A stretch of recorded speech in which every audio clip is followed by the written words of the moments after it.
Hello dear students, welcome back to my channel physics SPC. Current electricity का एक question. The current reading of ammeter is I1 when K1 only is closed.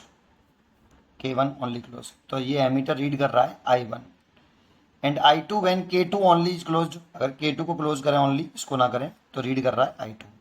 Then चार choice दे रखे हैं, ये figure दे रखा है। देखो, सबसे पहले हम फर्स्ट केस ले लेते हैं, केस 1, और K1 ओनली क्लोज्ड, ओनली, है ना। K2 ओपन है। अगर ये ओपन होगा तो ये रेजिस्टेंस यूजलेस होगा, इसमें कोई करंट ड्रॉ नहीं होगी। तो मैं डायग्राम रीड्रॉ कर लेता हूँ। ये पॉजिटिव टर्मिनल, ये नेगेटिव, और यहाँ एक रेजिस्टेंस लग रहा है, एक रेजिस्टेंस यहाँ, एक एमीटर लगा हुआ है, एक रेजिस्टेंस यहाँ लगा हुआ है, और ये मैंने की क्लोज कर दी है, एक रेजिस्टेंस यहाँ लगा हुआ है, ऐसे है। और रीडिंग ऑफ एमीटर इस वाली सिचुएशन में आपकी आर है, I1 है। तो देखो, ये सेल का टोटल EMF है ई सर्किट का, और ये टोटल करंट लेट कर लिया मैंने I। तो सबसे पहले इसी को निकालना है। I का नाम क्या है? Total current. तो टोटल रेजिस्टेंस अगर कैलकुलेट कर लें तो टोटल करंट निकल आएगी, क्योंकि टोटल EMF ई है। टोटल करंट कैलकुलेट करना है, टोटल रेजिस्टेंस निकाल सकते हो आप। तो टोटल करंट इक्वल टू होता है टोटल करंट या नेट करंट I बराबर total EMF upon total resistance. तो टोटल करंट तो I है, टोटल EMF E है। अगर हम टोटल रेजिस्टेंस कैलकुलेट कर लेते हैं यहाँ R इक्वलेंट, तो यहाँ रख देंगे तो टोटल करंट निकल आएगी I। सबसे पहले I निकालते हैं। तो देखो, यहाँ से करंट चल रही है I, तो यहाँ आके दो पार्ट में डिवाइड होगी। मान लो इसमें I बन गई और इसमें I माइनस I बन, तो इधर तो I बन ही आएगी ऐसे। यहाँ आके मीट कर जाएगी अगेन, फिर डिवाइड होगी इसमें और इसमें, फिर यहाँ ऐसे जाएगी। चलिए, हमें इस रीडिंग ऑफ एमीटर निकालनी है। तो सबसे पहले टोटल रेजिस्टेंस निकालने के लिए क्या करें, इस पॉइंट का पोटेंशियल 0 मान लेते हैं, और इस पॉइंट का, देखो इसका 0 है तो ये लो पोटेंशियल है, और ये हाई पोटेंशियल है। तो ये 0 है तो इसका लो से हाई चलेंगे तो पोटेंशियल ज़्यादा होगा, तो इसका ई मान लेते हैं। पोटेंशियल डिफरेंस ई हो गया। ई इसका है, तो देखो ये जीरो रेजिस्टेंस का वायर कनेक्टेड है, और जीरो रेजिस्टेंस के वायर से तो अगर दो पॉइंट कनेक्टेड होते हैं तो उनके पोटेंशियल सेम होते हैं। तो ये इसका भी ई होगा और इसका भी ई ही होगा। हम ये मान के चल रहे हैं कि एमीटर का कोई रेजिस्टेंस नहीं है, तो उसके अक्रॉस कोई पोटेंशियल ड्रॉप नहीं हो रहा, तो ई होगा। और इस पॉइंट का पोटेंशियल लेट कर लेता हूँ एक्स। तो ज़रा चेक करिए, ये और ये रेजिस्टेंस जो है पैरेलल कॉम्बिनेशन में है। देखो, इन दोनों पॉइंट के अक्रॉस जो पोटेंशियल डिफरेंस है वो ई माइनस एक्स है, और इस रेजिस्टेंस के अक्रॉस में देखें तो ई माइनस एक्स है potential difference, E minus x, है ना ये। इसीलिए ये दोनों पोटेंशियल पैरेलल कॉम्बिनेशन में रेजिस्टेंस।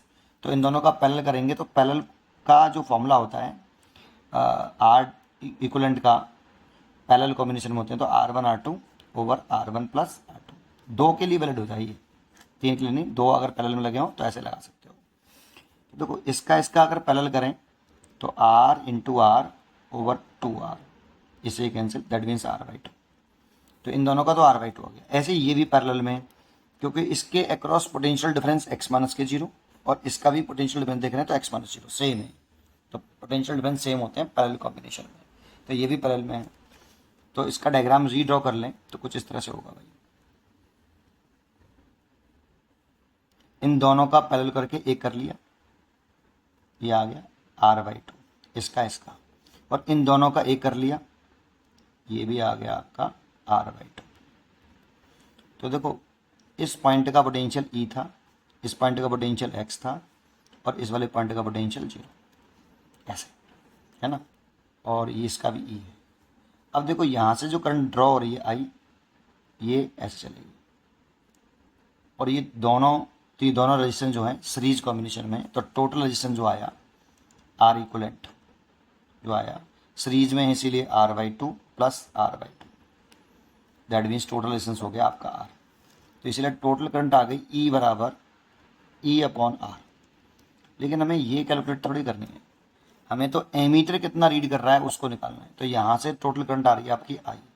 अब देखो ये रेजिस्टेंस और ये रेजिस्टेंस पैरेलल कॉम्बिनेशन में करंट डिवाइड होगी, लेकिन ये रेजिस्टेंस और ये रेजिस्टेंस बराबर हैं तो करंट इक्वल डिवाइड होगी। रेजिस्टेंस इक्वल हो तो करंट इक्वल डिवाइड होती है, तो इसीलिए इसमें जो करंट होगी ये I/2 होगी और ये वाली जो करंट होगी ये भी I/2 होगी। I के दो हिस्से कर लो इक्वल, I/2। इसीलिए इसमें जो करंट आ रही है I की वैल्यू इतनी है, तो एमीटर जो रीड कर रहा है, रीडिंग ऑफ एमीटर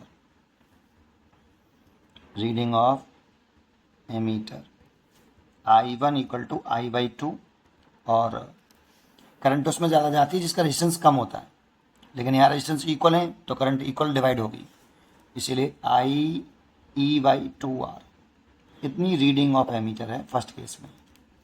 अगर हम सेकंड केस में चले जाएं, जब हम केस सेकंड, और उसमें है कि K2 जो की है वो क्लोज्ड ओनली, केवल K2 क्लोज करें, तो अब के द्वारा से न्यू डायग्राम बना लें। यहाँ एक रेजिस्टेंस लगाए, यहाँ एक रेजिस्टेंस लगाए, और यहाँ एक एमीटर लगा हुआ है, यहाँ एक रेजिस्टेंस लगा ऐसे, और यहाँ पे भी एक रेजिस्टेंस लगा देते हैं और की K2 क्लोज कर देते हैं ऐसे। ये EMF है। अब के ये की अगर ओपन कर देंगे तो ये रेजिस्टेंस यूजलेस हो जाएगा, इसमें कोई कंट्रोल नहीं होगी। अब यहाँ से अगर दोबारा से देखें तो इसका पोटेंशियल 0 मान लेते हैं और इसका E, तो पोटेंशियल डिफरेंस E हो गया। ये हाई पोटेंशियल पे था और ये लो पोटेंशियल पे, ठीक है। तो इसका देखो ये जीरो रेजिस्टेंस के वायर से कनेक्टेड है, तो इसलिए इसका E वोल्टेज E, इसका भी E, यहाँ पर भी E आ जाएगा, ठीक है। और यहाँ पर कुछ लेट कर लेते हैं X। तो अब के देखें तो देखो ये और ये पैरेलल कॉम्बिनेशन में, ये इसका जो पोटेंशियल डिफरेंस है वो X, E-X, इसका भी E-X और इसका भी E-X, तो ये तीनों ही पैरेलल कॉम्बिनेशन में कनेक्टेड है बेटा। तो तीनों को पैरेलल में लगा लें तो R इक्वलेंट जो आया, R इक्वलेंट इन दोनों तीनों का इक्वलेंट निकाला तो 1/R plus 1/R plus 1/R, that means 3/R 1/R dash, तो R dash is equal to R/3।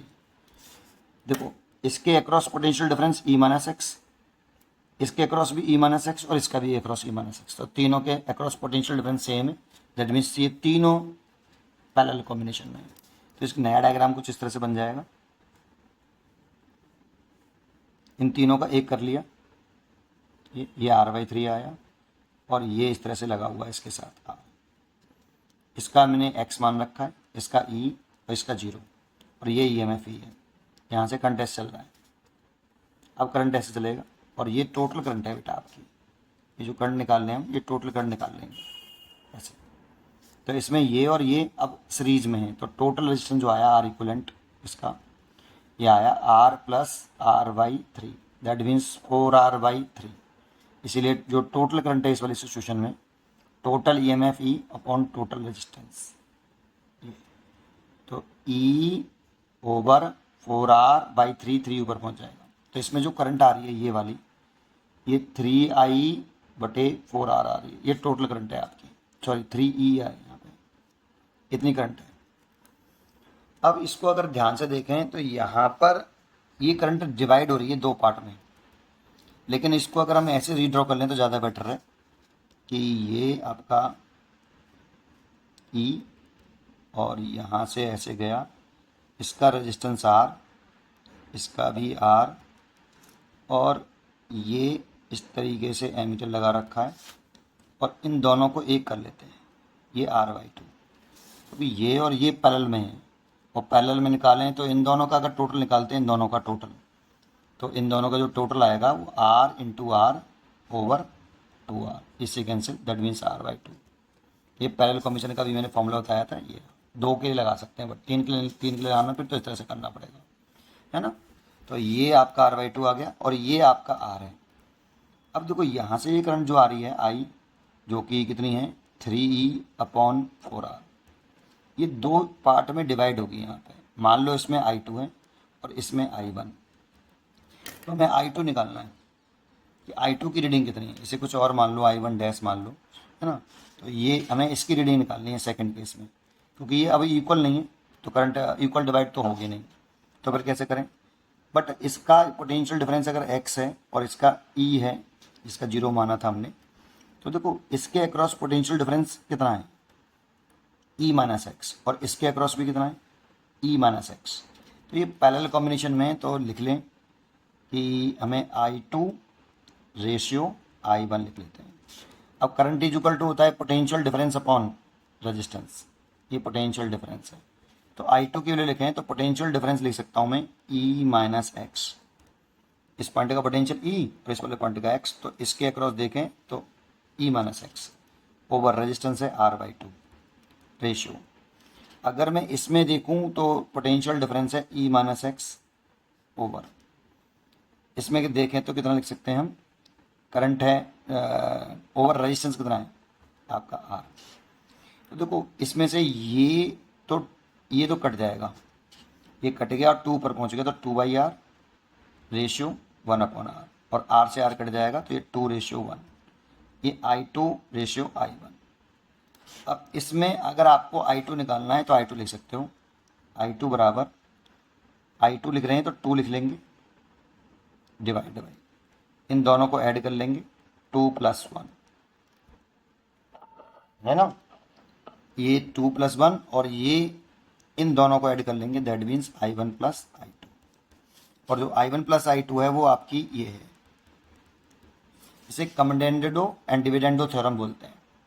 ये मैंने जो लगाई है अभी, है ना, जो हाथ से लगाना देखिए, I2 निकाल ले तो I2 लिखो, I2 के साथ यहाँ क्या है 2 लिखिए, और इन दोनों को ऐड करिए 2 + 1, और इन दोनों कंटों को ऐड करिए। अगर I1 निकालना होता ना, I1 ये वाला I1 डैश माना है, अगर ये निकालना होता तो ये लिखिए, दोनों को ऐड करिए 2 + 1, और इधर से इन दोनों को ऐड करिए I1 डैश + I2 डैश, ऐसे। लेकिन मेरे को निकालनी ये है तो इसलिए आगे बढ़ाता हूँ। तो I2 इक्वल टू आया 2/3, और I1 डैश + I2 जो है आपका, वो है आपका टोटल करंट 3E/4R। तो यहाँ से 3 से 3 कैंसिल हो गए, और लिखना चाहें तो इसे लिख सकते हैं E/2R, 2 से ये 2 कैंसिल हो जाएगा। तो I2 की वैल्यू भी जो आ रही है वो E/2R आ रही है ऐसे, इसीलिए I1 और I2 इक्वल आ रहे हैं बेटा, I1 और I2 इक्वल आ रहे हैं, क्योंकि I1 भी जो आ रहा था वो E/2R आया था, इसलिए इसका आंसर है C। पढ़ते रहिए और खुश रहिए।